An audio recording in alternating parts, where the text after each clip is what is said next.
Stocks by day, sports by night. Trading around the clock. Sports, value, life.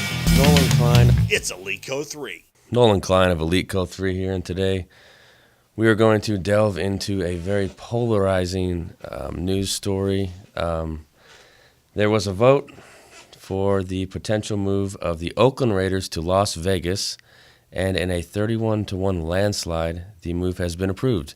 So the Raiders will be moving to Las Vegas. Now, this is not going to happen instantly.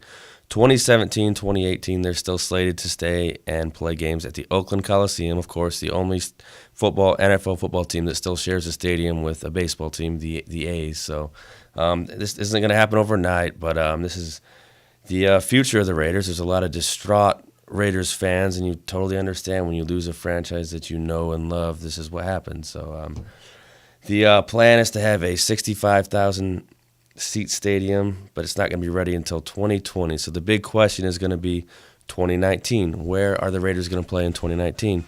One proposition is the UNLV Stadium, which only holds 35,000 fans. Mark Davis is opposed to that. So 2019 is still a big question mark for this move. Derek Carr and Jack Del Rio shared their sentiment on the move, which has been it's bittersweet. You know, they feel bad for the Oakland fans. They're excited for the Las Vegas fans.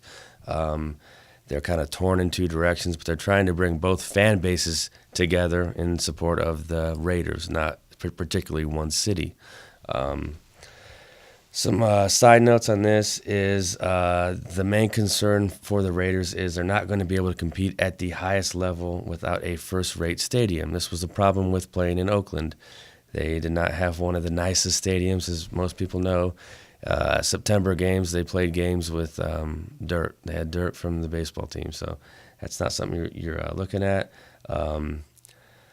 One problem with Vegas is they will be the fifth smallest market in the NFL, so that's something they're going to have to think about as they potentially move.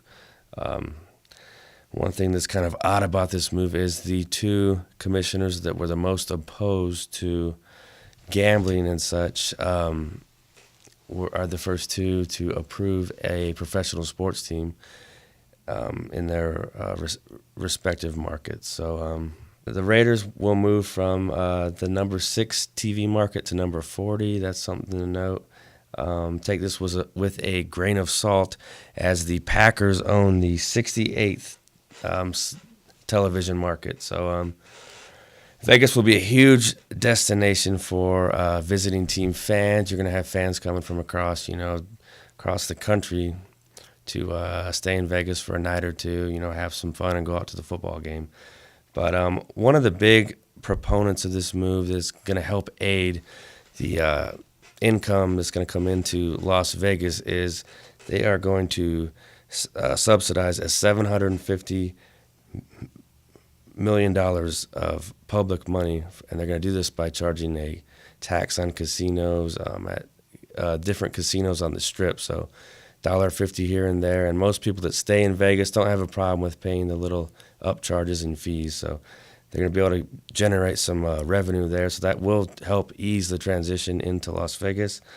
One other positive for this move is the relocation fee will be $400 million, which seems like a lot still, but it's definitely lower than the $650 million paid out by the Rams and the Chargers for their moves in 2016. Actually, the Chargers just moved early 2017. So overall, I think this story comes down to the city of Oakland not being able to negotiate and build a suitable stadium for the Raiders. The Raiders saw a better opportunity, and they jumped. At the end of the day, this is a business. You have to feel bad for the fans, but the owner's going to go where the money is. So I understand it from that side of view, from that point of view. But one story that can kind of we can link to this is the possible return of Marshawn Lynch.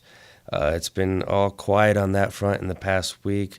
NFL Network analyst Nate Burleson said today that Lynch's tank was pretty empty in 2015, but he thinks with the extra year off, he's going to be ready to roll for a year or two. So he would love to play those 2 years in Oakland, his hometown, while they're still there before they go to Vegas.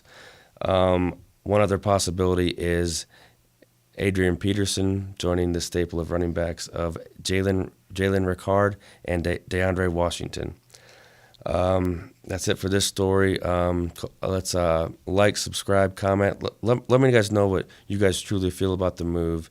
Are you guys happy they're going to Vegas? Do you even care? But this will be a very polarizing move as we see what happens as they transition into Vegas in the future. Stocks by day, sports by night. Trading around the clock.